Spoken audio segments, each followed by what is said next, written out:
Full screen कौन सा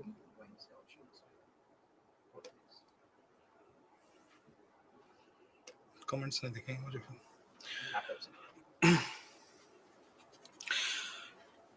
hello, आपको मेरी आवाज स्पष्ट सुनाई दे रही है? एक बार कंफर्म कर दें।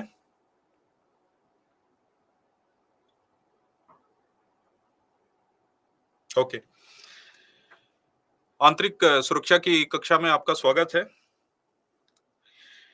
इससे पहले कि मैं आंतरिक सुरक्षा के विषय के अंदर घुसूं, आपसे मेरा एक प्रश्न है, सोच के इसका उत्तर दीजिएगा।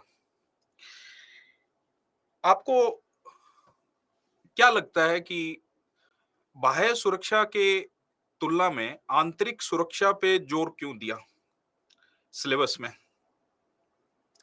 क्या आप इसका कारण बता सकते हैं? क्या आप सोच सकते हैं?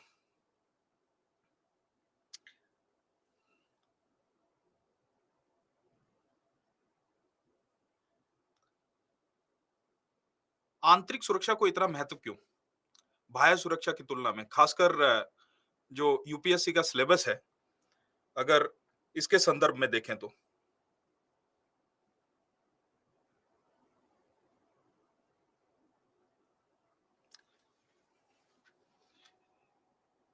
एक छात्र का कहना है कि आंतरिक सुरक्षा बहुत महत्वपूर्ण है। महत्वपूर्ण तो बाह्य सुरक्षा भी है।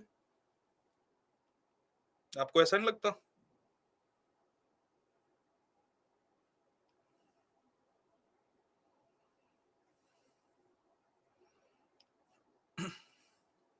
हाँ, वेरी गुड इवनिंग सभी को। Good evening.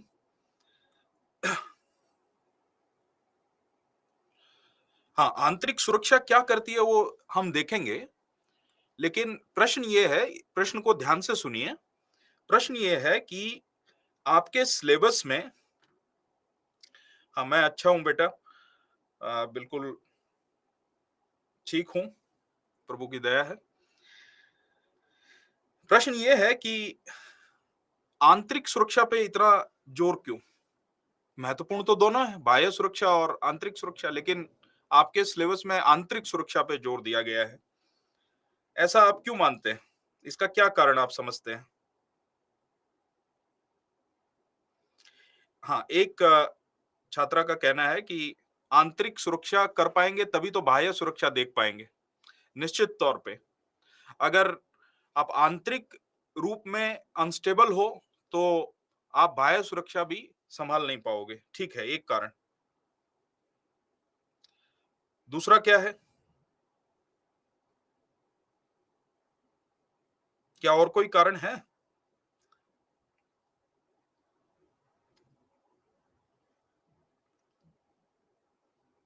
हाँ, वेरी गुड। एक छात्रा है, उन्होंने इसका एक अच्छा उत्तर दिया है कि हम जिस जॉब के लिए अप्लाई कर रहे हैं, उस जॉब में, उस प्रोफाइल में हमारे लिए आंतरिक सुरक्षा महत्वपूर्ण होगी, निश्चित तौर पे। क्योंकि बाह्य सुरक्षा के लिए तो आर्मी है। आपको पता है, आर्मी, नेवी, एयरफोर्स, ये उनकी जिम्मेदारी है बाहर की सुरक्षा। लेकिन आपकी क्या जिम्मेदारी रहेगी? आपकी जिम्मेदारी रहेगी आंतरिक सुरक्षा को संभालना। ठीक है, एक कारण ये है। और कारण बता सकते हैं आप कि आंतरिक सुरक्षा क्यों महत्वपूर्ण है?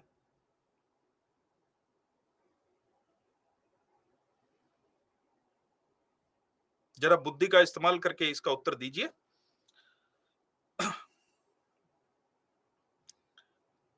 अच्छा, एक बात बताइए, मैं आपको एक हिंट देता हूं, उसके बारे में विचार करके बताइएगा। इन दोनों में से, आंतरिक सुरक्षा और बाह्य सुरक्षा, इन दोनों में से मुश्किल कौन सी है?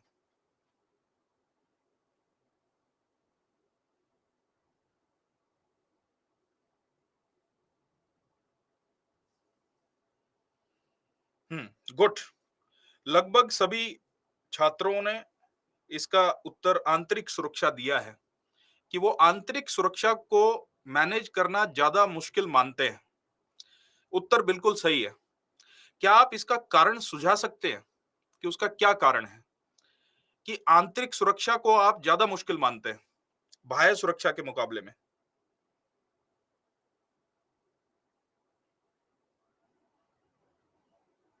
हाँ, एक छात्रा का कहना है क्योंकि घर का भेदी लंका ढाए। बिल्कुल, सही बात है।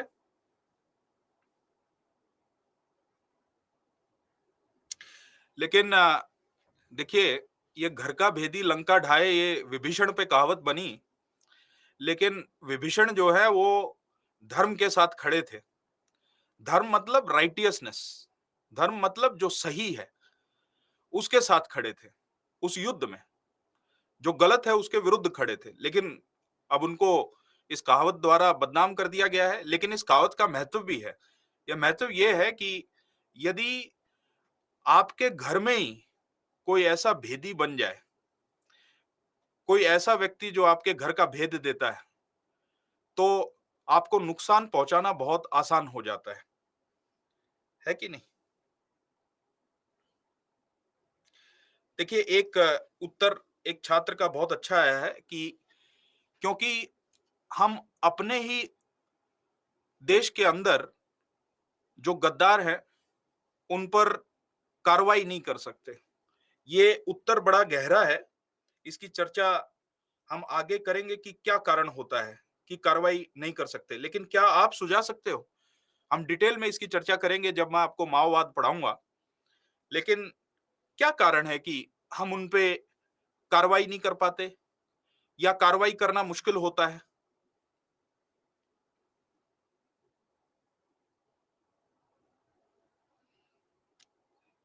हाँ, बिल्कुल, बहुत अच्छा। एक छात्रा का उत्तर है। देखिए, ये देख के मुझे बड़ी खुशी है कि आप गहराई से सोचते हैं, क्योंकि मैं जब भी लेक्चर शुरू करता हूँ, तो मैं छात्रों को ये बात बताता हूँ कि इस लेक्चर से अगर आपको ज़्यादा लाभ लेना है, ये ना हो कि आपने लेक्चर भी अटेंड किया, उस समय को व्यर्थ कर दिया। तो 4 स्टेप मैं बच्चों को बताता हूँ और हर एक लेक्चर से पहले मैं ये चीज़ उनको बताता हूँ ताकि वो उसका लाभ ले सकें। वो 4 स्टेप क्या हैं? ध्यान से सुनिएगा। अगर आप चाहते हैं कि जब हम ये लेक्चर खत्म करें, तो आंतरिक सुरक्षा से संबंधित सारी समझ आपको अच्छे से हो, ताकि उससे संबंधित कोई भी आर्टिकल जब अखबार में आए, तो आप आसानी से उसको समझ सकें, पढ़ सकें और उसका इस्तेमाल अपने उत्तर लेखन में कर सकें। उससे पहले आपको इन लेक्चर को ध्यान से सुनना होगा, समझना होगा, इससे मैक्सिमम लाभ लेना होगा। और लाभ लेने के 4 महत्वपूर्ण स्टेप हैं। और मेरे बताने के बावजूद भी, ये भी मैं आपको बता दूं अपने पिछले 10-11 साल के अनुभव से, कि मेरे बताने के बाद भी 80% छात्र उस बात को अनदेखा कर देते हैं। आप जरा विचार कीजिए कि ऐसा क्यों होता है कि उसी शिक्षक से पढ़कर एक छात्र अच्छे अंक ले आता है और दूसरा छात्र उतने अच्छे अंक नहीं ला पाता। निश्चित तौर पे कहीं ना कहीं उस ज्ञान के ट्रांसफर होने में कुछ कमी रह गई है, क्योंकि शिक्षक तो वही है जो वो बात कह रहा है उसको सभी छात्र सुन रहे हैं। लेकिन आप पाएंगे कि कुछ छात्र उस ज्ञान का ज्यादा हिस्सा पा पाते हैं और कुछ, जब लेक्चर खत्म होता है तो उनको ऐसा लगता है कि हमें तो कुछ समझ नहीं आया। तो ऐसा क्या कारण होता है? तो कारण होता है, जो मैं आपको 4 स्टेप बताऊंगा, उन 4 स्टेप पर कुछ छात्रों का ध्यान नहीं जाता। वो लेक्चर अटेंड जरूर करते हैं, लेकिन वो उस तरीके से नहीं करते जैसे कि और छात्र जो मेधावी छात्र होते हैं वो करते हैं। तो 4 स्टेप क्या है, इसे ध्यान से सुनिएगा। पहला जो स्टेप है वो है, इसको कहते हैं श्रवणम। जिन छात्रों ने मेरी कक्षा अटेंड की होगी शायद उनको पता होगा कि मैंने पहले भी इसकी चर्चा की है, लेकिन जो नए छात्र हैं उनको समझना बहुत जरूरी है। पहला स्टेप होता है श्रवणम। श्रवणम का मतलब क्या होता है? देखिए, जो मैं आपको स्टेप बता रहा हूं, ये जो हमारे ग्रंथ हैं, जो हमारे ऋषि हुए, जो बुद्धिमान थे, जो ह्यूमन साइकोलॉजी को मानव मनोविज्ञान को बहुत गहराई से समझते थे, ये स्टेप उन्होंने दिए हैं। ये स्टेप आदि शंकराचार्य, जब उनसे पूछा गया, जब वो शिक्षा देते थे और उनके जो शिष्य थे उनको सुनते थे, तो उनमें से कुछ शिष्य तो ज्यादा ग्रहण कर पाते थे, लेकिन कुछ शिष्य जो वो बात बताते थे उसको भूल जाते थे। तो जो भूल जाते थे वो उनसे पूछने आते थे कि क्या किया जाए, ऐसा क्यों होता है कि कुछ तो हम में से ज्यादा पा पाते हैं और कुछ हम में से उतना नहीं पा पाते। तो उन्होंने कहा कि 4 स्टेप आपके मन में हमेशा ध्यान, मैं जो भी लेक्चर कवर करूंगा, जब भी करूंगा, हर दिन आपको ये लेक्चर स्टार्ट होने से पहले ये 4 स्टेप ध्यान रखने हैं। उस 4 स्टेप में पहला जो स्टेप है वो है श्रवणम। श्रवणम क्या होता है? देखिए, ध्यान रखिए कि क्लास में जो बच्चा ज्यादा ग्रहण कर पाता है, निश्चित तौर पे उसने चीजों को बहुत ध्यान से सुना है, ध्यान केंद्रित करके सुना है। कुछ लोग क्लास में होते हैं लेकिन वो फिजिकली होते हैं, उनका जो मन है वो उस विषय पे केंद्रित नहीं होता। आपने कई बार देखा भी होगा कि कई बार ऐसा होता है कि कोई व्यक्ति आपके सामने से निकल जाता है लेकिन आप उसको पहचान नहीं पाते। क्यों? क्योंकि आपका मन जो है वो कहीं और था। फिजिकली तो आप क्लास में हैं, लेकिन आपका मन कहीं और है। तो ऐसी स्थिति में जो इंद्रियां होती हैं, जैसे कि आप अगर किसी को नहीं देख पाते तो आपकी जो आंख है वो मन से लिंक नहीं है, मन कहीं और ही है, जिसकी वजह से सामने से व्यक्ति चला जाता है फिर भी आंख देख नहीं पाती, कान सुन नहीं पाते। कई बार आपने देखा होगा कि आप कहते रहिए कुछ भी, सामने वाला सुन ही नहीं रहा है, उस पे कोई रिएक्शन ही नहीं दे रहा है, उस पे कोई रिस्पॉन्स ही नहीं दे रहा है। ऐसा क्यों होता है? क्योंकि उस व्यक्ति का मन कहीं और था। अगर ऐसी स्थिति होगी तो आप ग्रहण नहीं कर पाएंगे। जब भी आप कोई लेक्चर अटेंड करें तो आप ध्यान केंद्रित करके सुने। श्रवणम का मतलब होता है मन को एकाग्र करके किसी चीज को सुनना। यह पहला स्टेप है। अगर पहला ही स्टेप मिस हो गया तो आप ये समझ लीजिए कि इस लेक्चर से आप लाभ प्राप्त नहीं कर पाएंगे। आपको लगेगा सारे लेक्चर निकल जाएंगे और आपको लगेगा कि विषय में कुछ समझ में तो आया ही नहीं। ये उन छात्रों के लिए है जो विषय खत्म होने के बाद भी ऐसा महसूस करते हैं कि उस विषय पे मेरी खास पकड़ बन नहीं पाई। शिक्षक तो सब कुछ चर्चा करके चला जाता है, लेकिन ये आप पर भी निर्भर करता है। और ये चीज मैंने कई बार चर्चा भी की है पहले भी छात्रों के साथ कि देखिए, मौर्यन साम्राज्य ऐसे ही नहीं बन गया था। आप कल्पना कीजिए कि कौटिल्य जैसा शिक्षक तो हो लेकिन चंद्रगुप्त जैसा शिष्य ना हो, तो क्या मौर्यन साम्राज्य की स्थापना हो सकती है? और यूपीएससी क्लियर करना कुछ कुछ ऐसा ही है। मौर्यन साम्राज्य की स्थापना शायद और मुश्किल काम रहा होगा, निश्चित तौर पे, लेकिन ये भी उससे कम नहीं है। अगर आपको ऐसा करना है तो इन 4 स्टेप का आपको ध्यान रखना होगा।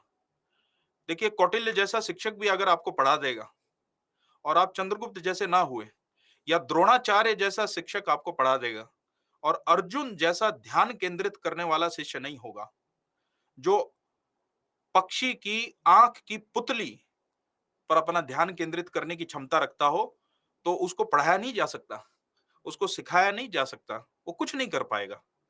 ये बात समझ में आई होगी, ठीक है? तो ये आप पर भी बहुत निर्भर करता है। निश्चित तौर पे चंद्रगुप्त मौर्य अकेला भी ना लक्ष्य को साध पाएगा, उसके लिए कौटिल्य का भी होना जरूरी है। और निश्चित तौर पे मैं कोशिश करूंगा कि कौटिल्य जैसा बनना तो बड़ा मुश्किल है, वो तो महान शिक्षक थे, हम तो उनकी चरण की धूली भी नहीं है, लेकिन निश्चित तौर पे उनके नक्शे कदम पे चलते हुए मैं आपको इस विषय पे पकड़ बनवाने की कोशिश निश्चित तौर पे करूंगा। दूसरा जो स्टेप है, इसको आदि शंकर कहते हैं मननम। मननम ये क्या है? मनन का मतलब क्या होता है? देखिए, आप जो कक्षा में सुनते हैं, सिर्फ सुनना ही पर्याप्त नहीं है। जब आप सुनते हैं ध्यान एकाग्रत करके, वो जो शब्द आपके दिमाग में जाते हैं, आपके मन में जाते हैं, उन पर विचार करना भी जरूरी है। मनन का मतलब होता है विचार करना। जो भी चीज मैं आपको बता रहा हूं, देखिए आप नर्सरी के बच्चे तो नहीं है, आप निश्चित तौर पे अपने कॉलेज में होंगे या स्कूल में भी होंगे तो हायर सेकेंडरी स्कूल में होंगे या आप कॉलेज पार कर चुके होंगे। आपने अब तक काफी शिक्षा पाई होगी तरह तरह के स्रोतों से। आपके माता पिता ने भी बहुत सारी चीजें बताई होंगी, आप अपने फ्रेंड्स के साथ भी चर्चा करते होंगे, आप स्कूल भी गए हैं, आप कॉलेज भी जाते हैं, वहां भी शिक्षकों से मिले होंगे, आपके अपने निजी अनुभव भी रहे होंगे। एक तो प्रत्यक्ष अनुभव भी रहा होगा, लेकिन आपने खुद से भी कोशिश की होगी कुछ चीजों को जानने की, अखबार पढ़ते होंगे। तो यहाँ पर आप कक्षा में अगर बैठे हैं तो निश्चित तौर पे खाली तो नहीं बैठे हैं दिमाग से। आपके मन में कुछ तो ज्ञान जरूर है। जो भी बात आपको बताई जाए उसको सिर्फ ग्रहण नहीं कर लेना है, बिना उस पर विचार करें। मननम का मतलब होता है कि आप उस पे क्रिटिकल दृष्टि डालें, उसको सीधा स्वीकार ना कर लें। अगर आपको लगे कि मैं कोई ऐसी बात कह रहा हूं कि आपका निजी अनुभव उसके उलट जाके कुछ और कहता है, तो प्रश्न खड़ा हो जाता है कि सर आपने जो बात बताई, मेरा अनुभव कुछ और कहता है। तो आप जो है अपना प्रश्न मेरे सामने जरूर रखेंगे। ये समझ में आया?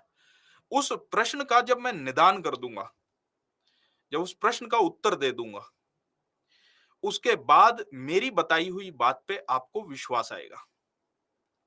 और यह विश्वास बहुत जरूरी है अगर किसी भी चीज को आपके मन में डालना है। अगर किसी चीज पर आपको अविश्वास है, शिक्षक पे अविश्वास है, अपने नोट्स पर अविश्वास है, तो आप उसको कभी भी ग्रहण नहीं कर पाएंगे। जिस भी चीज पे शंका होती है, उस चीज से हम कभी भी कुछ सीख नहीं पाते। ये नहीं कि शंका करना गलत है, शंका तो करनी चाहिए। इसीलिए तो मैंने कहा कि किसी भी चीज को सीधा ग्रहण नहीं कर लेना चाहिए, उस पर विचार करना चाहिए। लेकिन उस शंका का निदान निश्चित तौर पे होना चाहिए।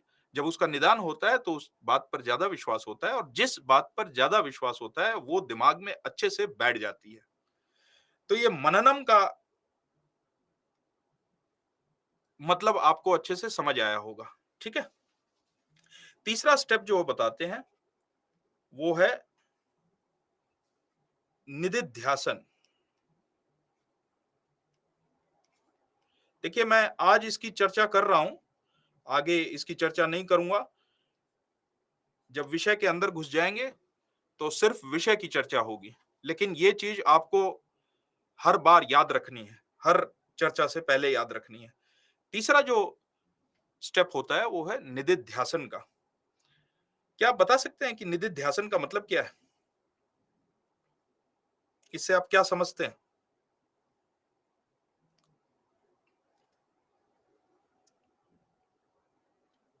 गुड, बहुत अच्छा। कुछ छात्रों ने इसका बिल्कुल सही उत्तर दिया है। निदिध्यासन का मतलब होता है कि जो भी आपने पढ़ा उस पर विचार करना, और बार बार विचार करना। जब कक्षा में कोई बात चल रही होती है उस समय आप विचार करते हैं, उससे प्रश्न खड़ा होता है, प्रश्न का निदान होता है, उस चीज पर विश्वास होता है। मैंने कोई फिजिकल क्लास होती है तो उसमें देखता हूं दो तरह के छात्र होते हैं। एक होते हैं जो कक्षा खत्म हुई, कक्षा से निकले, अपने घर पहुंच गए बिना उस चीज पर विचार किए कि आज कक्षा में पढ़ाया क्या गया। और कुछ छात्र होते हैं जो आपस में चर्चा करते हुए निकलते हैं। कुछ छात्र होते हैं जब वो कक्षा से बाहर जा रहे होते हैं तो आज जिस भी चीज के बारे में चर्चा हुई होती है उसको मन में बार बार ध्यान लाते हैं। निदिध्यासन का मतलब होता है बार बार ध्यान लाना, मन में उसका रिपीटिशन करना। यह निदिध्यासन होता है। उससे क्या होता है? तो देखिए माइंड का फंक्शन ही इस तरीके से चलता है कि जिस चीज को आप रिपीट करते हैं उसके इंप्रेशन बहुत गहरे पड़ते हैं, और जिस चीज का रिपीटिशन करके गहरे इंप्रेशन डाले जाएंगे उस बात को आप बिल्कुल भी भूलेंगे नहीं। तो आपने एक बात और देखी होगी कि कुछ छात्रों को जो कल का लेक्चर होगा वो आज निश्चित तौर पे याद होगा। ऐसा क्यों होता है? क्योंकि वो निधिध्यासन का अभ्यास करते हैं, वो निधिध्यासन करते हैं। यही कारण होता है कि जब आगे चर्चा होती है, क्योंकि टॉपिक जो होते हैं वो आपस में इंटर रिलेटेड होते हैं। जो पहले का ज्ञान संजो के रखता है, वो आगे के ज्ञान को भी बेहतर तरीके से समझ पाता है। और जो कल की बात को भूल जाता है, वो आज की बात को ध्यान लगा के सुन जरूर लेगा, उससे कुछ लाभ प्राप्त जरूर कर लेगा, लेकिन वो लाभ उतना ज्यादा नहीं होगा जो पीछे की बातों को ध्यान में रखता है। क्यों? क्योंकि उसके पास जानकारी ज्यादा है और उस जानकारी के परिप्रेक्ष्य में वो नई बातों को समझने की कोशिश कर रहा है, तो उसका समझना ज्यादा बेहतर होगा इसी वजह से। ठीक है? तो निधिध्यासन मतलब उसका बार बार मन में विचार करना, जो भी बात पढ़ाई जाती है उसके बारे में। जब लेक्चर खत्म हो जाता है तो ये नहीं कि जब तक लेक्चर चल रहा है तब तक ही उसके बारे में सोचना है। लेक्चर खत्म होने के बाद भी आपको उस बात पे विचार करना है। और चौथा स्टेप जो है वो अभ्यासम। हालांकि इस विषय में आप ज्यादा अभ्यास नहीं कर सकते। कुछ विषय होते हैं, जैसे कि एथिक्स का एक ऐसा विषय है जिसमें जो भी चीज आप सीखते हैं उसका अपने प्रैक्टिकल लाइफ में अभ्यास करना जरूरी होता है, क्योंकि उसी से पर्सनैलिटी ग्रो होती है। पर्सनैलिटी कोई एक रात में नहीं सही हो जाती। जब तक आप उसका अभ्यास नहीं करेंगे तो तब तक जो है वो आपके चरित्र में उतरेगी नहीं। तो कुछ विषयों में ऐसा है, जैसे आंतरिक सुरक्षा के विषय में आप क्या ही अभ्यास करेंगे, सिवाय इसके कि आप कहीं अगर जाते हैं तो आप चार आंख रखें कि आपके आसपास क्या घटित हो रहा है। जब भी कोई आप आर्टिकल पढ़ते हैं तो उसमें देखें कि आंतरिक सुरक्षा से संबंधित क्या चीजें इसमें आई हैं। आपके पड़ोस में कोई रहने आया है या आपने ही किसी को किराए पे कोई मकान दिया है, तो उसकी पुलिस वेरिफिकेशन आप निश्चित तौर पे करवाएं। अभ्यास का मतलब यही होता है। तो इस विषय में अभ्यास करने के लिए ज्यादा कुछ नहीं है, लेकिन जितना भी है उतना भी आप अगर अभ्यास करेंगे, अभ्यास करने से वो चीज आप में, आपके चरित्र में आ जाती है। फिर उसके भूलने का कोई जगह नहीं बचती। तो ये बात आपको समझ आई होगी। तो इन चार स्टेप का आपको ध्यान रखना है। आगे बढ़ते हैं। क्या आप मुझे और कारण बता सकते हैं कि आंतरिक सुरक्षा मुश्किल क्यों है? तो एक छात्रा ने तो इसका सही जवाब दिया था कि वे हमारे अपने ही लोग हैं और उन पर कार्रवाई करनी मुश्किल हो जाती है। अगर मैं आपसे तुलनात्मक अध्ययन करने के लिए बोलूं, एक कंपैरेटिव एनालिसिस करने के लिए बोलूं, तो आपको ऐसा क्यों लगता है कि अंदर कार्रवाई करनी मुश्किल होती है और बाहर कार्रवाई करनी आसान होती है? उसका क्या कारण आप मानते हैं?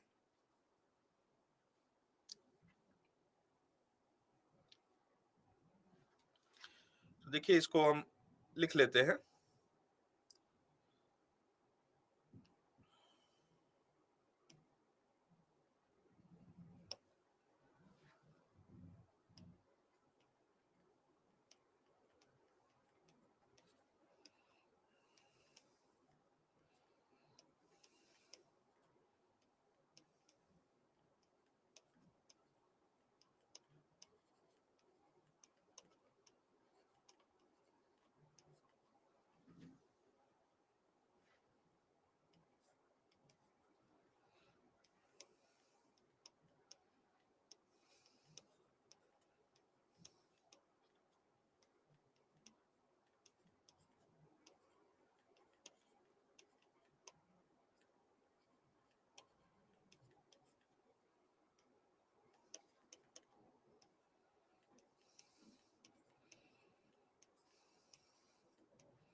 हाँ, बहुत अच्छे।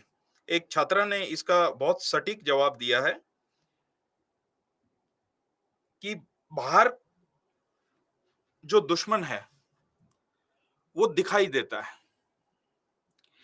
बाहर का दुश्मन अपना ध्वज लेके चलता है। अगर भारत चीन का युद्ध हो तो पता है किसके साथ लड़ना है। आप सीधा-सीधा देख पाते हो। ये बिल्कुल सटीक उत्तर है।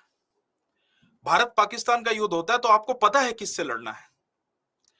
लेकिन आंतरिक सुरक्षा के साथ एक समस्या ये है कि आपको दुश्मन परोक्ष रूप से, प्रत्यक्ष रूप से दिखाई नहीं देता।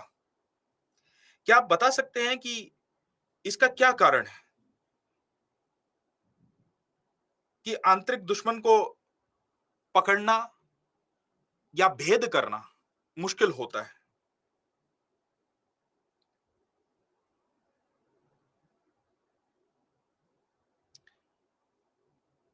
सामान्य बुद्धि लगा के आप इसका उत्तर बताइए कि क्यों मुश्किल होता है?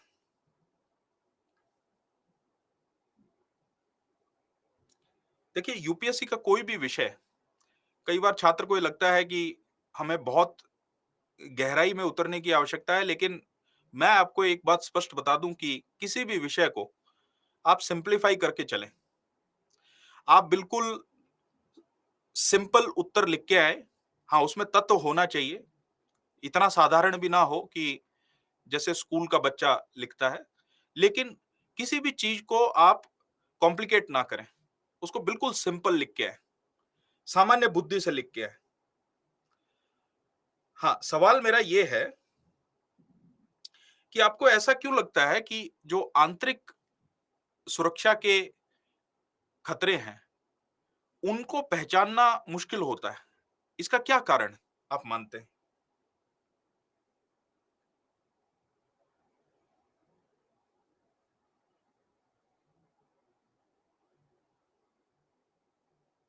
हाँ, ठीक है, बहुत अच्छे। एक छात्र का उत्तर बिल्कुल सही है। देखिए, मैं उसको थोड़ा-सा मॉडिफाई कर देता हूँ उन्होंने जो लिखा है, लेकिन उनका जो सब्सटेंस है वो बिल्कुल सही है। हाँ, वही तो हम पूछ रहे हैं।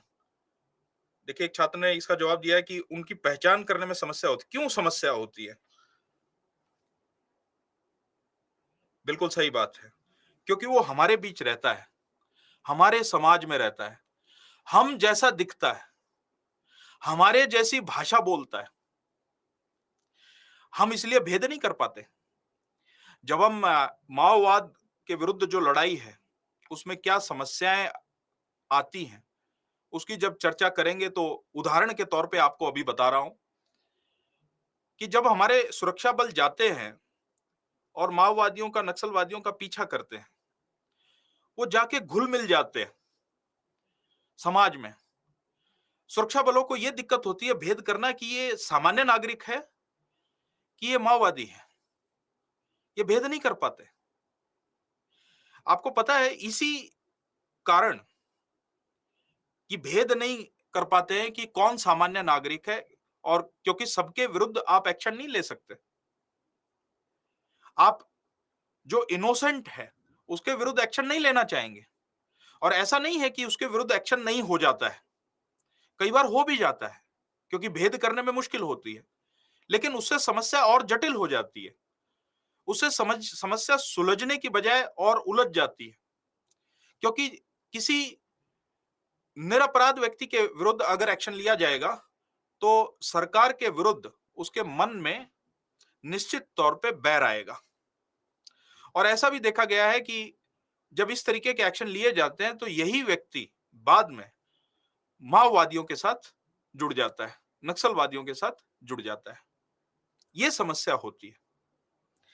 आपको मैं एक उदाहरण देना चाहूंगा ताकि आपको ये समस्या कितनी गहरी है कि आंतरिक सुरक्षा से निपटना बाह्य सुरक्षा के मुकाबले क्यों ज्यादा कठिन माना जाता है। इसका उदाहरण है अफगानिस्तान। खैर, हमें अफगानिस्तान का भी उदाहरण देने की आवश्यकता नहीं है, क्योंकि हम अपना भी उदाहरण दे सकते हैं, जैसे नक्सलवाद और माओवाद का। जो माओ से तुंग, जिससे माओवाद की विचारधारा प्रेरित है, माओ से तुंग क्या बोलते हैं? वो गुरिल्ला युद्ध के बारे में बोलते हैं। ध्यान से सुनिएगा कि वो क्या कहते हैं। वो कहते हैं कि गुरिल्ला पानी में चलती हुई मछली की तरह होना चाहिए। पानी में चलती हुई मछली की तरह होना चाहिए। आसानी से घुल मिल जाना चाहिए। यहां पर पानी का मतलब है समाज, यहां पर पानी का मतलब है सामान्य नागरिक। वो कहते हैं कि इस तरीके से उसको मूवमेंट करना चाहिए कि जो दुश्मन है वो भेद ही ना कर पाए कि गुरिल्ला कौन है और सामान्य नागरिक कौन है। और वो एक और बात कहते हैं, वो कहते हैं कि जब दुश्मन एक्शन लेगा, वो भेद तो कर नहीं पाएगा। एक्शन में क्या होगा? जो कार्रवाई की जाएगी उसमें निश्चित तौर पे कुछ निरपराध लोग भी मारे जाएंगे। तो माओ से तुंग कहते हैं कि गुरिल्ला कितने भी कम बचे हों, आपको मैं उनके जो शब्द हैं वही बता देता हूं। A guerrilla should be like a fish moving in the water, no matter how less the number of fishes are. If the temperature of water is right, the number of fishes will rise. वो कहते हैं अगर पानी का तापमान सही हुआ तो मछलियों की संख्या निश्चित बढ़ेगी। मछली मतलब गुरिल्ला। और यहां पर ये पानी के तापमान से क्या मतलब है? पानी के तापमान से मतलब है राजनीतिक तापमान। जब भी कार्रवाई की जाती है और उसमें जब इनोसेंट लोग मारे जाते हैं तो उन इनोसेंट लोगों में बदले की भावना जगती है, सरकार के विरुद्ध हथियार लेने की भावना खड़ी हो जाती है और उसी भावना का लाभ उठा के माओवादी या नक्सलवादी उन्हें अपने मूवमेंट में जोड़ लेते हैं। ये बात समझ में आई आपको? माओवाद की चर्चा करेंगे जब माओवाद और नक्सलवाद की विस्तार में चर्चा होगी, उस समय मैं आपको बताऊंगा कि माओवाद की विचारधारा क्या है, नक्सलवाद की विचारधारा क्या है, इन दोनों में फर्क क्या है, इस विचारधारा का हमारे प्रजातंत्र में कितनी जगह है, क्या हमें इससे सहमत होना चाहिए। ये सारी समस्याओं की चर्चा होगी धीरे धीरे। तो हाँ, बहुत अच्छी बात। एक छात्र ने अच्छी बात लिखी है कि सर बड़े बड़े साम्राज्य का पतन गृह युद्ध के कारण हुआ है, निश्चित तौर पे। और आपको मैं एक बात बता दूं, आपको जान के आश्चर्य होगा स्टैटिस्टिक्स क्या बताता है। द्वितीय विश्व युद्ध के बाद जितने भी स्टेट्स का विघटन हुआ, स्टेट का स्ट्रक्चर कुछ भी हो सकता है, जरूरी नहीं है कि प्रजातंत्र हो, जरूरी नहीं है कि डेमोक्रेसी हो, ऑटोक्रेसी भी हो सकता है। तो ऐसी 40 स्टेटों का अध्ययन किया गया और आपको जान के आश्चर्य होगा कि इन 40 में से 80% जो राज्य हैं उनका विघटन आंतरिक सुरक्षा से जुड़े मामलों की वजह से हुआ। ये उनमें एक कॉमन चीज थी। ये समझ में आया आपको? इसीलिए कौटिल्य क्या कहते हैं, आप देखिए, कौटिल्य कहते हैं कि 4 प्रकार के खतरे होते हैं राज्य को।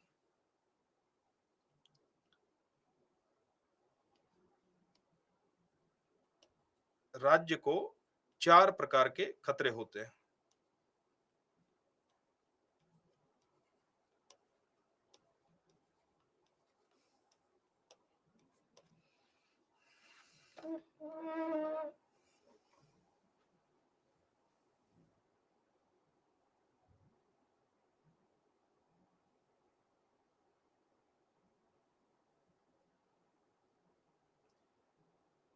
आपको मेरी आवाज और वीडियो अटक रही है, कुछ ऐसा शिकायत आ रही है कुछ बच्चों की?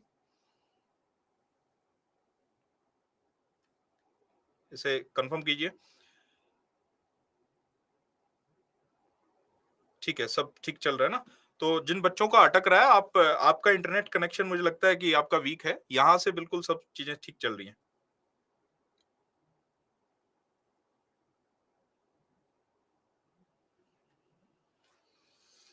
देखिए, कौटिल्य क्या कहते हैं कि राज्य को 4 प्रकार के खतरे होते हैं।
उम्मीद है कि मेरी लिखाई आपको स्पष्ट दिखाई दे रही होगी।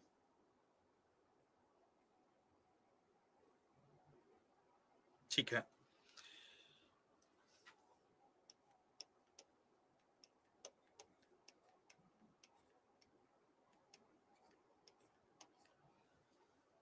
देखिए, जानकारी प्राप्त होती है कौटिल्य द्वारा रचित अर्थशास्त्र, आपने सुना होगा।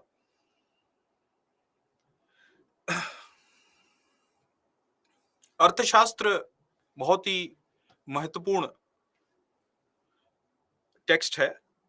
इसका अध्ययन लोग कई कारणों से करते हैं। आंतरिक सुरक्षा की दृष्टि से तो ये रचना बहुत महत्वपूर्ण है कौटिल्य की। ठीक है। तो कौटिल्य क्या कहते हैं कि राज्य को 4 प्रकार के खतरे होते हैं। देखिए, मैं समझता हूं कि कौटिल्य एक ऐसे व्यक्ति थे जिन्होंने, आप जानते होंगे कौटिल्य का नाम आपने सुना होगा, उनको चाणक्य के नाम से भी जाना जाता है।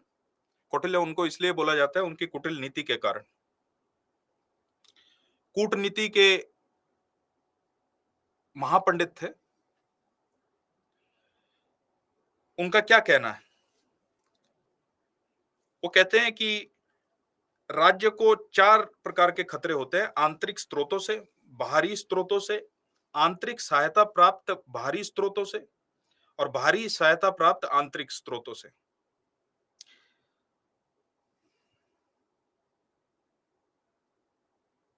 ठीक है। और कौटिल्य कहते हैं कि बाहरी खतरे और आंतरिक खतरे दोनों में से पहले किससे निपटना चाहिए, और वो अपने अनुभव से ये बात कहते हैं। क्योंकि देखिए, कौटिल्य एक सामान्य शिक्षक थे और मौर्यन साम्राज्य की स्थापना करने से पहले, क्या आप में से कोई बता सकता है कि कौन सा साम्राज्य था जिसको कौटिल्य ने चंद्रगुप्त के साथ मिलकर ध्वस्त किया था? हाँ, नंद वंश को, नंद साम्राज्य को, धनानंद को किया था, बिल्कुल। और ये भी आपको पता होगा कि जो नंद साम्राज्य था वो बहुत ही शक्तिशाली साम्राज्य था। ये भी आप जानते होंगे। और जो धनानंद था वो बड़ा क्रूर था। ये भी निश्चित तौर पे आपको पता होगा। तो आप कल्पना कर सकते हैं कि कौटिल्य ने किस कूटनीति से, किस रणनीति से नंद साम्राज्य को ध्वस्त किया होगा। अब पूरी प्लानिंग की चर्चा तो मैं यहां नहीं कर सकता, लेकिन आपको मैं कुछ अंतर्दृष्टि इसमें जरूर देना चाहूंगा ताकि आपको यह समझ में आए कि यह व्यक्ति आंतरिक सुरक्षा को लेके जो भी बोलेगा वो निश्चित तौर पे सही होगा।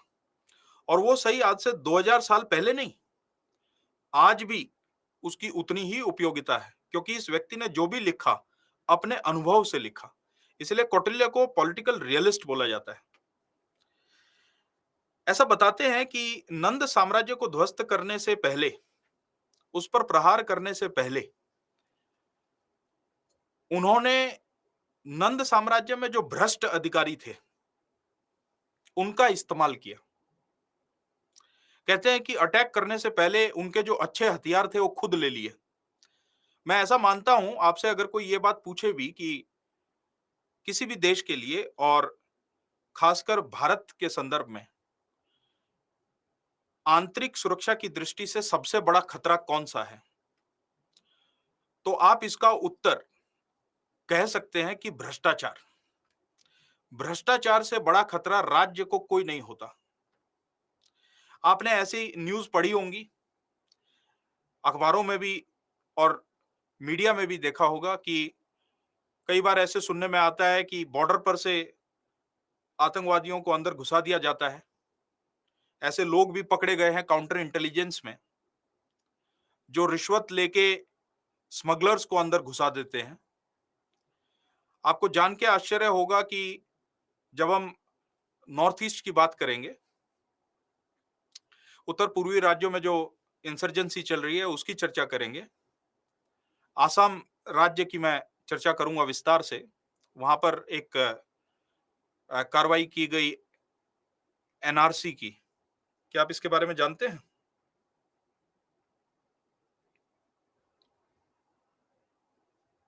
हालाँकि मैं विस्तार से बताऊँगा, आप अगर नहीं भी जानते होंगे तो उसकी चर्चा मैं करने वाला हूँ, लेकिन मैं आंतरिक सुरक्षा की दृष्टि से उसकी चर्चा करूँगा। देखिए, एनआरसी में भ्रष्टाचार हुआ। एनआरसी क्या है? कि जो अवैध रूप से बाहर से लोग आ गए हैं, उनकी पहचान की जाए। क्योंकि देखिए, नेशन स्टेट का टाइम चल रहा है, सबके अपने-अपने देश हैं, उनके अपने-अपने कानून हैं। अगर कोई आना भी चाहता है शरणार्थी बन के, तो उसका कोई तरीका है। देश को हम इस तरीके से खुला नहीं रख सकते, क्योंकि कोई भी देश इस तरीके से खुला है नहीं। क्या हम में से कोई जाके अफ़गानिस्तान में या अमेरिका में या यूके में बिना कागज़ात के छुप सकता है या रह सकता है या वहाँ बस सकता है? कोई भी नहीं बसने देगा। पूरे संसार में कोई भी ऐसा देश नहीं, है कि नहीं? तो ये कार्रवाई इस चीज़ के लिए, लेकिन इसमें भ्रष्टाचार हुआ। अभी सर्वोच्च न्यायालय के समक्ष ये मामला भी है और दुर्भाग्य ये है कि उसके जो सर्वोच्च अधिकारी थे, उनके ऊपर ये आरोप लगा कि पैसे लेकर उन्होंने जो भारत के नागरिक नहीं हैं, उनको भी भारत के नागरिक घोषित कर दिया। हालाँकि मैं इस पे अभी कोई कमेंट नहीं करना चाहूँगा, क्योंकि जब तक मामला न्यायालय के सामने लंबित पड़ा होता है, ये बताना मुश्किल होता है कि व्यक्ति निर्दोष है कि दोषी है। वो मामला पे फैसला आ जाए, तो उसके बाद हम जो है उसकी चर्चा कर सकते हैं, एग्ज़ाम में भी उसको लिख के आ सकते हैं, कक्षा में भी उसकी चर्चा कर सकते हैं। लेकिन अगर ये कोई बात उठी है, कहते हैं कि धुआँ वहीं होता है जहाँ आग हो, जहाँ पर अंगारे हों। तो निश्चित तौर पर कुछ ना कुछ ऐसा हुआ होगा। तो आप समझ सकते हैं कि आंतरिक सुरक्षा की दृष्टि से ये कितना खतरनाक है, कि आप बॉर्डर पार से ऐसे असामाजिक तत्वों को आने दे रहे हैं, पैसे लेकर वो भी। इसीलिए मैं समझता हूँ कि भ्रष्टाचार सबसे बड़ा आंतरिक सुरक्षा को खतरा है। इसी भ्रष्टाचार का फायदा उठाकर कौटिल्य ने अच्छे हथियार खुद ले लिए और उनको निचले दर्जे के, दूसरे दर्जे के हथियार दे दिए, अच्छे घोड़े खुद ले लिए। युद्ध से पहले मैं आपको बता रहा हूँ। कहते हैं कि उन्होंने रिश्वत दी भ्रष्ट अधिकारियों को, और उन अधिकारियों को जिनका अपमान धनानंद ने किया हो, उनको कौटिल्य को तो ये कूटनीति आती ही थी, वो तो पूरी जानकारी रखते ही थे। कहते हैं कि कौटिल्य ने धनानंद के साम्राज्य में अपने जो है एजेंट भी छोड़े हुए थे, जो कई वर्षों से, कहते हैं कि उन्हीं के, धनानंद के साम्राज्य में जो सबसे बड़ा जुआ का अड्डा था, उसका जो हेड था वो कौटिल्य का शिष्य था। और वो जुआ का अड्डा इसलिए बनाया हुआ था कि पता था यहाँ पर इसके धनानंद के जो बड़े-बड़े अधिकारी हैं, वो यहाँ पर आएँगे। स्त्रियों को किस तरीके से इस्तेमाल करना है, आज की तारीख में उसका नाम हनी ट्रैप बोला जाता है। पता नहीं आपने सुना है कि नहीं? हनी ट्रैप आप जानते हैं? क्या होता है हनी ट्रैप? बता सकते हैं? आपको मैं, हाँ, बहुत से छात्रों ने लिखा है कि नहीं पता है, तो मैं आपको बता देता हूँ। देखिए, किसी भी व्यक्ति में कुछ बेसिक इंस्टिंक्ट होते हैं, कुछ शारीरिक इच्छाएँ हो जाती हैं, जिसका लाभ दुश्मन ले लेता है। आपको एक उदाहरण के तौर पर एक किस्सा बताता हूँ, 2018 का, तो लगभग आज से 5 साल पहले आप कह सकते हैं, ब्रह्मोस, ब्रह्मोस मिसाइल आपने सुना होगा सबने? हाँ, आपको पता है कि वो टेक्नोलॉजी सिर्फ भारत और रूस के पास है। दुनिया की सबसे बेहतरीन मिसाइल, क्रूज़ मिसाइल मानी जाती है, वो साइंस एंड टेक्नोलॉजी में आपने पढ़ा होगा या पढ़ेंगे। उसकी जो तकनीक है वो सीक्रेट है, वो हर किसी को नहीं दी जा सकती। उसी विभाग में, ब्रह्मोस के विभाग में एक यंग साइंटिस्ट, और आपको जान के आश्चर्य होगा कि उसे यंग साइंटिस्ट अवार्ड भी मिला। मैं उसका नाम आपको नहीं बताऊंगा, क्योंकि कक्षा में किसी का नाम लेना सही नहीं है। लेकिन उस व्यक्ति पर यह आरोप लगा कि वो सोशल मीडिया पे बैठता था, सोशल मीडिया पे इंटरेक्शन करता था। व्यक्ति जब जवान होता है, तो कुछ ऐसी चीजों के प्रति भी आकर्षण हो जाता है जो होना नहीं चाहिए। इसीलिए कहा जाता है कि कौटिल्य ये समझते थे कि अगर किसी ऊंचे पद पे, क्योंकि उन्हें तो अनुभव था उस चीज का कि मैंने धनानंद के साम्राज्य को कैसे नष्ट किया, तो कौटिल्य का अर्थशास्त्र में ये कहना था कि किसी भी ऊंचे पद पे या किसी भी महत्वपूर्ण पद पे चरित्रवान व्यक्ति को ही बिठाना चाहिए, जिसके चरित्र में खोट ना हो।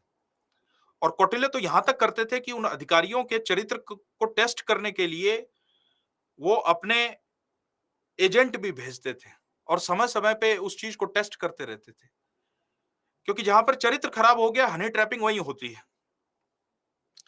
तो ये जो साइंटिस्ट थे इनकी हनी ट्रैपिंग हुई।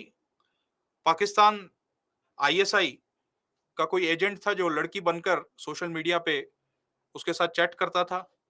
उसी चैटिंग के दौरान कहते हैं कि कुछ महत्वपूर्ण जानकारी, हालांकि क्रिटिकल जानकारी नहीं, लेकिन कुछ महत्वपूर्ण जानकारी ब्रह्मोस मिसाइल से संबंधित उस व्यक्ति ने शेयर की। आप जरा कल्पना कीजिए कि इसका कितना नुकसान हो सकता है अगर इस प्रकार के लोग ऊंचे पद पर अगर बैठेंगे, तो ऐसे तो कोई भी जानकारी लीक हो सकती है। आप जो भी तकनीक में दूसरों से आगे रहना चाहते हैं सुरक्षा के लिए, चाहे वो भारी सुरक्षा ही क्यों ना हो, है कि नहीं, तो इस तरीके से लीक हो जाएगी। तो कौटिल्य भी इस चीज को बहुत अच्छे से समझते थे। वो कहते थे कि हमें सिर्फ एक ऐसा व्यक्ति जो बहुत एफिशिएंट है, एक ऐसा व्यक्ति जो बहुत ज्ञानी है, उस व्यक्ति को हम ऊंचे पद पे नहीं बिठा सकते। ज्ञानी तो होना ही चाहिए, बुद्धि तो उसमें होनी चाहिए, तीव्र बुद्धि का व्यक्ति तो होना ही चाहिए, उसे अपना काम तो आना ही चाहिए, लेकिन इसके साथ साथ उस व्यक्ति में मूल्य भी होने चाहिए, उस व्यक्ति का चरित्र भी अच्छा होना चाहिए, क्योंकि कहीं ऐसा ना हो कि हनी ट्रैपिंग जैसा। और कौटिल्य तो खुद ऐसा करते थे। धनानंद का साम्राज्य ऐसे ही नष्ट नहीं हो गया। बहुत सारे उनके जो अधिकारी थे उनको इसी तरीके से हनी ट्रैप किया कौटिल्य ने, और युद्ध से संबंधित महत्वपूर्ण जानकारियां जुटाई और उन जानकारियों पे काम करके धनानंद के साम्राज्य को कमजोर किया। और जब अंततः युद्ध हुआ, कहते हैं कि भ्रष्टाचार एक ऐसी दीमक है, और इसीलिए मैं ये बात बोलता हूं कि भ्रष्टाचार को मैं सबसे बड़ा आंतरिक सुरक्षा के लिए खतरा क्यों मानता हूं। दुश्मन भी इस चीज को कोशिश करता रहता है, और इसकी इसकी भी मैं आपको एक वर्गीकरण बता देता हूं। मैं अगली स्लाइड में लिख देता हूं इसको। कौटिल्य कहते थे कि 4 प्रकार के युद्ध होते हैं।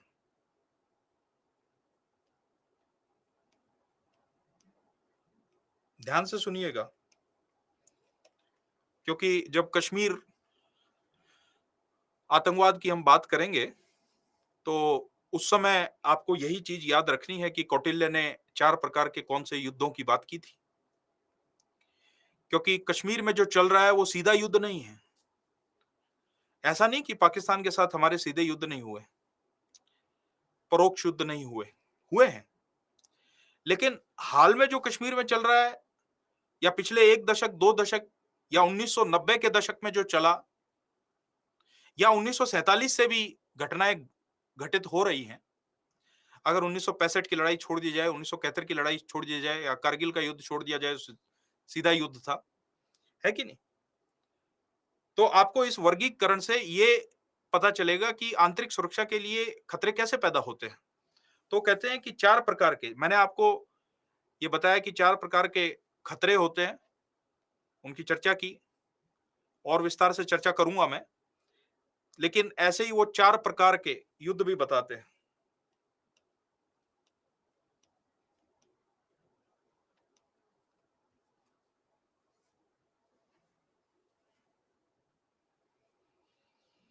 हाँ, बिल्कुल। आपका आपकी बात बिल्कुल ठीक है कि कश्मीर में जो चल रहा है उसे हम प्रॉक्सी वॉर कहेंगे।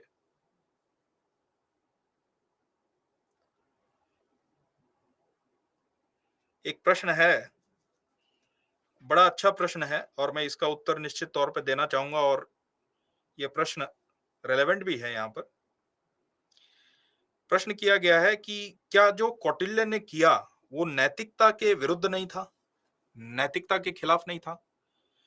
तो आपको मैं एक बात बता दूं कि नैतिकता की चर्चा आप एथिक्स के सब्जेक्ट में करेंगे, वहां पर निश्चित तौर पे बड़े विस्तार से चर्चा होगी कि नैतिक क्या है, अनैतिक क्या है। लेकिन ये आंतरिक सुरक्षा का विषय है। ये प्रैक्टिकल सब्जेक्ट है। ये रियलिस्ट सब्जेक्ट है। यहां पर नैतिकता के लिए जगह कम ही है। और आपको एक और चीज मैं बता दूं जो आपको याद रखनी है। इसकी इस प्रश्न का मैं उत्तर दूंगा कि कौटिल्य ने जो किया वो नैतिक था कि नहीं था। लेकिन एक चीज आप अपने ध्यान में निश्चित तौर पे रखें कि किसी भी राज्य का संचालन करना कोई हंसी मजाक का खेल नहीं है। जब आप डिस्ट्रिक्ट कलेक्टर बन जाएंगे या डिस्ट्रिक्ट मजिस्ट्रेट बन जाएंगे तो एक डिस्ट्रिक्ट को संभालना कितना मुश्किल होता है इसका आभास आपको हो जाएगा। आप जरा कल्पना कीजिए कि इतने बड़े साम्राज्य को चलाना, इतने बड़े राज्य का संचालन करना, उस राज्य का संचालन नैतिकता के दायरे में रहकर मुश्किल होता है। ये नहीं कि आप नैतिकता को कूड़ेदान में डाल दें। निश्चित तौर पे नैतिकता का अपना अपनी महिमा होती है। नैतिक मूल्यों को हमेशा ध्यान में रखा जाना चाहिए। लेकिन राज्य के संचालन में जो व्यवहारिक है वो किया जाता है, जो प्रैक्टिकल है वो किया जाता है। इस पे मैं आपको मैकियावेली का निश्चित तौर पे विचार बताऊंगा। आपने अगर मैकियावेली का नाम सुना है, मैकियावेली का नाम सुना है आपने?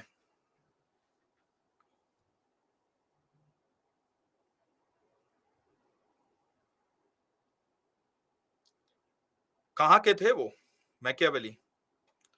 हमारे कौटिल्य को इंडियन मैकियावेली कहा जाता है। दुर्भाग्य है कि उन्हें इंडियन मैकियावेली कहा जाना चाहिए। मैकियावेली को इटालियन कौटिल्य, है कि नहीं? इटली के थे बिल्कुल। वो इसलिए कहा जाना चाहिए क्योंकि मैकियावेली कौटिल्य के सामने बच्चे थे। और ये भारत के विचारक नहीं बोलते हैं, ये यूरोप के विचारक ही बोलते हैं, पश्चिम जगत के विचारक ही बोलते हैं कि कौटिल्य के सामने मैकियावेली कुछ नहीं थे। अर्थशास्त्र का दायरा अगर आप देखेंगे तो बहुत बड़ा है। और वैसे भी आप समय देखेंगे तो समय में भी वो पहले आए। वो आज से 2300 साल पहले, कौटिल्य आज से 500 साल पहले। हाँ, कालक्रम में भी काफी अंतर था। और कालक्रम में भी कौटिल्य पहले आए। तो कायदे से देखा जाए तो मैकियावेली को बोला जाना चाहिए कि वो इटालियन कौटिल्य है। मेरा ऐसा मानना है। लेकिन मैकियावेली क्या कहते हैं? मैकियावेली की शिक्षा क्या कहती है? वो भी पॉलिटिकल रियलिस्ट है। और एक छात्र ने लिखा कि परिणामवाद के अनुसार कौटिल्य सही है, निश्चित तौर पे। क्योंकि मैकियावेली भी ऐसा ही मानते थे कि and justify the means. Machiavelli कहते थे कि a ruler cannot be bound with in the limits of ethics और मोरालिटी टू रूल। राज्य का संचालन करने के लिए आप जो राजा है या जो शासक है उसको नैतिकता के दायरे में नहीं बांध सकते। ऐसा क्यों? तो मैकियावेली कहते थे कि जब भी टकराव होगा नैतिक व्यक्ति का अनैतिक व्यक्ति के साथ, और नैतिक व्यक्ति नैतिकता का अभ्यास करेगा, तो ऐसी स्थिति में नैतिक व्यक्ति हमेशा हारेगा। ऐसा मैकियावेली कहते हैं। ये बात समझ में आई आपको? हाँ, एक प्रश्न है छात्रा का कि फिर सर एथिक्स क्यों पढ़ते हैं? देखिए, एथिक्स का एप्लीकेशन उसका संदर्भ होता है कि कहां पर प्रैक्टिस किया जाए। जैसे क्या आप अपने परिवार के साथ एथिकल नहीं रहेंगे? क्या आप जिस संस्था के साथ काम कर रहे हैं उसमें एथिकल नहीं रहेंगे? उसमें नैतिकता आवश्यक नहीं है? देशों के बीच में भी नैतिकता आवश्यक है। ऐसा नहीं है कि नैतिकता को, जैसा कि मैंने कहा, कि कूड़ेदान में डाल दिया जाए, नहीं। क्योंकि नैतिकता से व्यक्ति की साख बढ़ती है, देश की भी साख बढ़ती है। नैतिकता के पथ पे चलने की तो कोशिश की ही जानी चाहिए। ऐसा नहीं है कि कौटिल्य या मैकियावेली वो हमेशा यही कहते थे कि हमेशा अनैतिक रहो।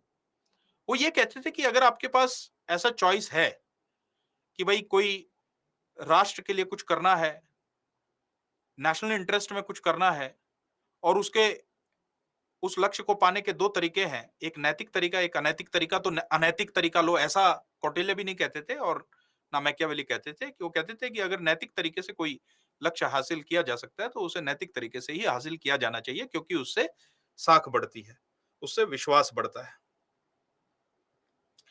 लेकिन इनका ये ऐसा मानना था कि जो राष्ट्रहित है, वो सर्वोपरि है और जो लोगों का हित है, वो सर्वोपरि है। ठीक है ना? पब्लिक इंटरेस्ट जिसको कहते हैं, जैसे कि अर्थशास्त्र में भी ये पाया जाता है कि अ, कौटिल्य कहते हैं जो प्रजा के लिए अच्छा है वही राजा के लिए अच्छा है। राजा को हमेशा प्रजा के भले की बात सोचनी चाहिए। लेकिन वो ये भी कहते हैं कि प्रजा के भले के लिए उन्हें चाहे जो रास्ता पकड़ना पड़े, भले ही वो रास्ता अनैतिक क्यों ना हो, भले ही वो कृत्य अनैतिक क्यों ना हो। तो अंत परिणाम क्या हो? अंत परिणाम हो सुरक्षा किसकी? जो प्रजा है उसकी। अंत परिणाम क्या हो? जो एरिस्टोटल कहते हैं ना, समम बोनम। भाई हम क्यों सुरक्षा चाहते हैं? आपसे अगर मैं पूछूं कि अगर हम अपने ही राज्य में, अपने ही देश में, अपने ही शहर में असुरक्षा की भावना से रहेंगे तो उसका क्या परिणाम होगा? क्या हम कोई काम कर पाएंगे? क्या हम अपने जीवन को जी पाएंगे बिना भय के? क्या हम कह सकेंगे कि हर व्यक्ति अपनी मेहनत को एंजॉय करे, मेहनत करके जो कमाए खाए बिना किसी चिंता के? यहाँ पर ये लेक्चर मैं दिल्ली से ले रहा हूं, तो यहाँ दिल्ली में मेरे बेटा बेटी हैं, स्कूल जाते हैं। आप जरा कल्पना कीजिए कि हर समय मैं इस डर में रहूं कि उसको कोई मार देगा, उसको कोई किडनैप कर लेगा, तो ऐसी स्थिति में मैं कुछ भी काम नहीं कर पाऊंगा। मुझे छोड़िए, प्रजा कुछ भी काम, प्रोडक्टिव काम नहीं कर पाएगी। सुरक्षा जो है वो सीधी जुड़ी हुई है किस चीज से? आपकी प्रोस्पेरिटी से। आपका जो इकोनॉमी है वो उससे जुड़ी हुई है। आपका पूरा भविष्य उसके साथ जुड़ा हुआ है कि नहीं? तो इनका ऐसा ही मानना था कि जो अंत लक्ष्य है, अंत लक्ष्य यही है कि सभी सुरक्षित रहें, प्रजा की खुशहाली हो, प्रजा आगे बढ़े, राज्य आगे बढ़े, अंत में सब खुश रहें। ये लक्ष्य है और इस लक्ष्य को प्राप्त करने के लिए किसी भी शासक को नैतिकता के दायरे में नहीं बांधा जा सकता। कारण क्या है? क्योंकि जो है देखिए, कौटिल्य कहते थे, राजा मंडला उनकी जो थ्योरी है वो ऐसे दिखाते थे। इसके बारे में आप और भी विषयों में पढ़ेंगे।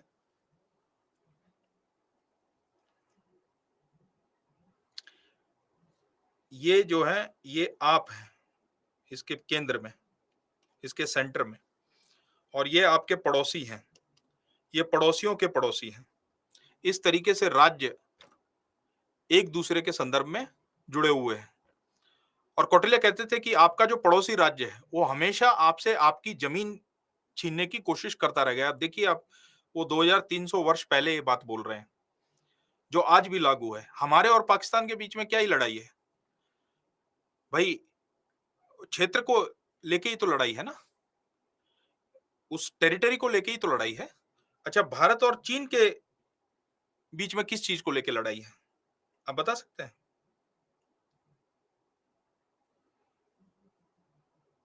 हाँ, वो भी टेरिटरी को लेके ही, क्षेत्र को लेके ही तो है, कि उनको जमीन चाहिए, है कि नहीं? तो ऐसा